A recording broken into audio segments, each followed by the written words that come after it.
So Suresh is going to tell us, having now heard about the global issues in terms of R&D, Suresh is going to talk to us a little bit about what the prospects are for India to fit into that program. Thanks, Stan. Good afternoon, everyone. In some sense, about 1/3 of my talk is already done because the previous speakers have explained to you what the basic technologies that are necessary for the future detectors. I'm going to use much of the material that has been presented. So the first part of my talk, I'll be going through the relevant technologies that we need to invest in. The second part of my talk, I would broadly try to describe where India may plug into these technologies. And the last part, I would like to spend a few minutes on how the various constraints on various kinds of institutions in India may face in getting into these research programs. So the two documents I'm largely drawing upon are the Instrument Science White Paper from 2018 and David and Harald's paper on the 3G technologies that they mentioned from the GWIC report.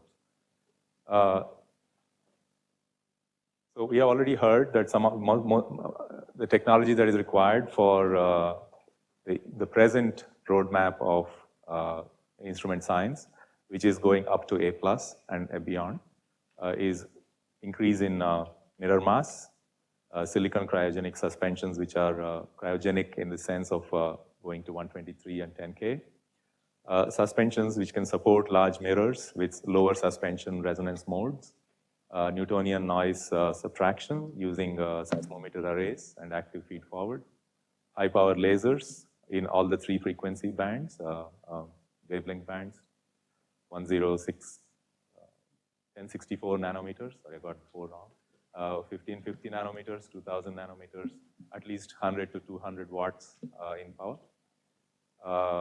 Reducing technical noise, this has been a challenge to enable observations below 10 hertz. Also, there is a technical noise source between 10 and 30 to 50 hertz. Coating thermal noise, which has been a persistent problem, which the global community is working on. And the quantum noise, meaning the squeezing techniques which we need for frequency-dependent corrections at high frequencies with long filter cavities.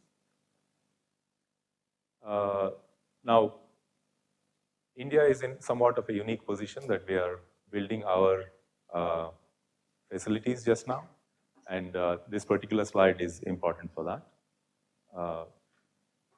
So this is taken from, okay, this is also from the Instrument Science paper. Modeling and simulation of large detectors and underground facilities.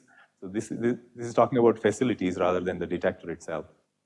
The studies of scientific impacts on various design choices, development of lower cost constructions, development methods for atmospheric Newtonian noise cancellation, site characterization and improved facility design. So all of these technologies which are presently outlined in the science paper are potential areas where India can contribute. Coming to the timelines, this is a slide which is seen from David's talk. This is taken from the 3G R&D subcommittee report, which recently came out. Note that, okay, these are essentially subsystems which are required for the 3G technologies. And on the x-axis is the timeline going all the way to 2035. The color coding refers to readiness in terms of how far we have gotten. And you can see that as we stand now in 2020, almost everything is in the conceptual stage. And by 2025, most of these technologies are just about entering technical tests and prototyping. Yellow is prototyping and demos. That's around in between 2025 and 2030. And we expect to be operational. And these technologies should reach a maturity level in mid-2030s for us to be operational for the 2035 roadmap. And I should mention here that much of the detectors the timeline, the time scales for technology development for these detectors is about 15 years. In other words, if you today conceive of a technology that, or a detector design and you want to see it operational, it takes about 15 years to get there. So if we are talking about 2035, this is about the time we begin to plan and design and get into the game. As far as Voyager is concerned, we are already like -5 years, right? With the exception that we are going to build it in existing facilities, so we have that much of a leg up. But for India to contribute to A LIGO or A+, it's hard because those detectors are designed, they are fabricated, and they're going to be deployed. A+ design is also frozen. So though LIGO India itself is an advanced LIGO instrument, which we are receiving from the US, and then we have to upgrade it to A+. So we still have our task cut out, and that's it's not so trivial to say that we will just install A LIGO. To adapt A LIGO to Indian conditions, we will have to be quite inventive. We will have to work very hard to reach the same sensitivity as the other detectors. So it will require significant amount of both indigenization of the technology as well as probably finding creative solutions for our specific problems. So that said, I'm saying that there is work to be done for A LIGO and A+, but we are like -15 years for that. So we can't really do much there. But on the other hand, we have to do a lot to catch up with the Beyond A+ design and the 2035 Cosmic Explorer design. So I'm saying that we are in time for those things, and that's where most of our efforts will have to go. So now I come to the Indian scenario. If we were to take I've essentially outlined 2 tracks here. One is playing to our traditional strengths of data analysis, of the fact that we have a very large, technically sound community which can quickly get into the game as far as we can work with existing data from the existing A LIGO instruments. So there are lots of areas which David also mentioned regarding modeling, system identification, and control systems. All of these require no new hardware. We have the data for it, we have the existing instruments, and we have to learn in any way. We have to learn how to implement those.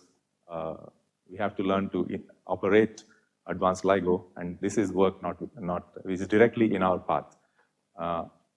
So I'll go through these in a slight amount of detail because this is exactly what areas where we can immediately contribute. LIGO in a box is an idea which was tried out in a 40 meter around 2012. Rana and a couple of postdocs in 40 meter lab. Essentially, the idea is we want to build control systems, and we don't have a big instrument in front of us. We don't need the entire working A LIGO in order to build the control systems. If we can somehow capture the behavior of A LIGO in a neural network or in a mathematical model, which would mimic the A LIGO behavior in a simulation, then we can switch seamlessly between a simulation and the real instrument to make sure that the simulation is updated to reflect the behavior. And once a simulation is reached a certain maturity, you'll be able to port that in a suitcase to any person who wants to learn to develop a control system for advanced LIGO. So it looks like a phenomenological thing which helps you to kind of do something, but also don't forget that if you were to build an analytic model to do this, you would actually be understanding the instrument by trying to build a simulation. So it both serves as a tool as well as a level of understanding what's going on inside the instrument. So these are various methods by which you can try to determine what we call system identification. We want to determine how a physical plant would respond to various stimuli. And there are a variety of techniques which are used in order to do this. We can work on all these chains with all of these methods in existing instruments and existing data. Computing thermal noise in coatings using numerical methods. This is again an important problem, which is presently, as Rana mentioned, unless we break through the coating thermal noise problem, our mid-frequency sensitivity is not going to improve. The second scenario, the second track of relevant Indian science is forays into new technology. This is hardware, not detector characterization, analysis, and stuff like that. Here, I have basically broadly divided our focus into three tracks. We have research and development in nodal institutions. LIGO India has 4 nodal institutions: IUCAA, RRCAT, IPR, and DCSEM. Then we have research, R&D in LIGO India Science Collaboration Institutions. So these institutions are part of the LIGO Scientific, no, I can't say institutions, but faculty in some of the institutions are part of the LIGO Science Collaboration. And there is the roadmap which is outlined in the instrument science white paper itself, which lays out a certain, as other speakers have mentioned, they lay out a roadmap for various technologies that need to be concentrated upon. And the LIGO India Science Collaboration Institutions would be part of that development program. And there is also a large network of partner institutions who are in the Indigo consortium, and they could concentrate on the long-term third-generation technologies. There could be which could, of course, anybody is free to do anything they please, but I'm just saying that while like for example, the nodal institutions, they have a chief responsibility and they have to deliver the LIGO India detector on time. So we are constrained to focus on the A-LIGO and A+ detector technology itself. Whereas the LIGO India science collaborations have a slightly broader view. They are not constrained by the need to deliver advanced LIGO. They can contribute and they can help, and therefore they can actually work on longer programs than these. And that's why I was mentioning that the instrument science white paper roadmap would be accessible to these institutions. And whereas those who are not inside the LIGO India Science Collaboration, they have an even larger footprint.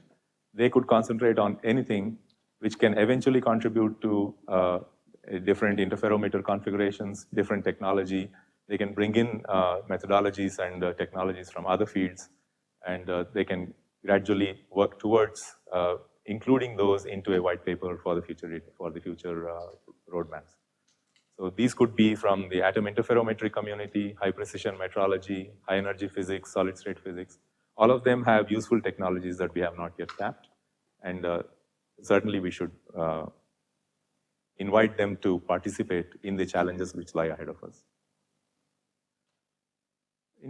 This is just to reiterate the kind of general broad structure where the 4 squares in red are the nodal institutions which are embedded inside the LIGO Science Collaboration. And while the LIGO India Lab is concentrating on A-LIGO and A+ technologies, LISC includes that and can go outwards to the white paper, and then the Indigo and the other communities can go broader to futuristic 3G technologies. With that, I would like to say that thanks Bala for making all of this possible. He was one of the chief architects of the entire thing that we see before us in terms of LIGO India. And thanks to all of you. Thank you, Suresh. We have time for a few questions, comments. Yeah, Satya. Do we already know what's the time scale or which LIGO India might operate? Going by current detectors, it looks like it's anywhere between 20 to 25 years. Is that the kind of roadmap you have? I know that there is a LIGO India session tomorrow, but since you were talking about LIGO India, I thought. I'm sorry, I didn't understand. So how long might it operate, and will there be opportunities to improve, just as we have talked about using Voyager technology in current instruments? Will it be possible to put new subsystems in LIGO India, and how long might it operate? So, to my knowledge, perhaps Tarun can comment on this.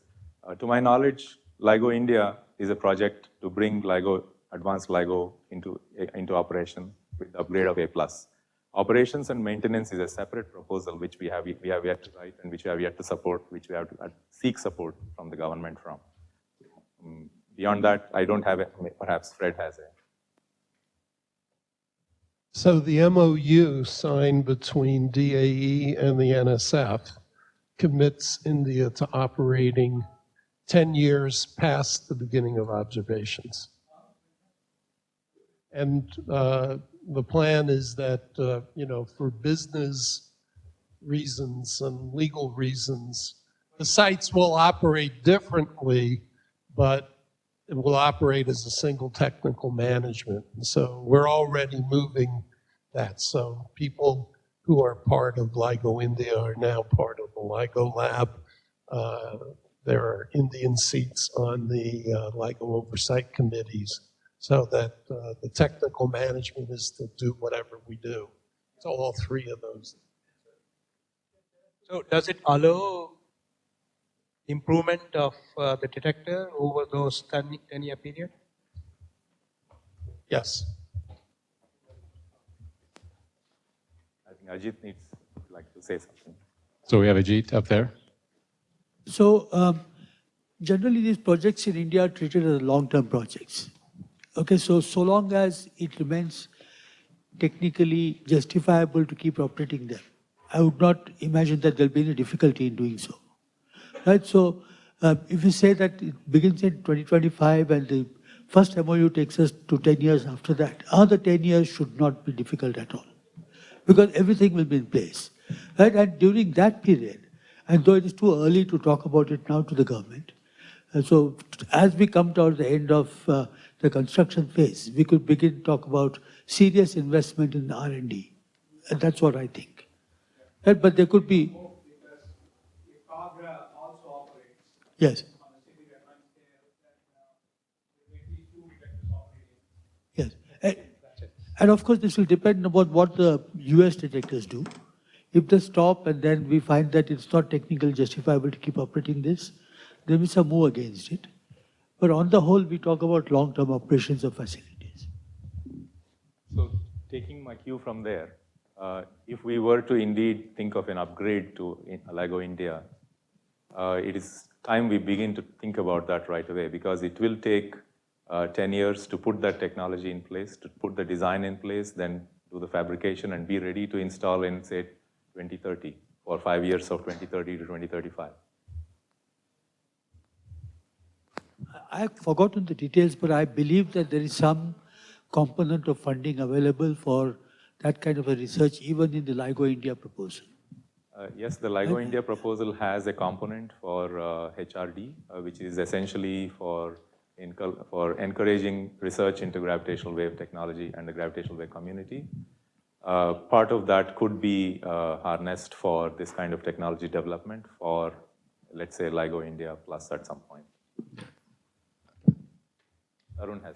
Yeah, I just wanted to add that, to what Suresh said, that it's a part of the Scientific Management Board to actually partition some of the money that is coming up in the project itself for developing the R&D program. And, we need to phase it such that some of it is for A+, but most of it is for the 3G thing, because Suresh is pointing out, and everyone sees that's where we may be able to catch up with the rest of the community. And in terms of going forward, I think Ajith has already answered that. I think you can definitely 10 years is committed, but beyond that, I don't see India walking out of a facility of that size if it's going well. Okay. Thank you very much, Suresh.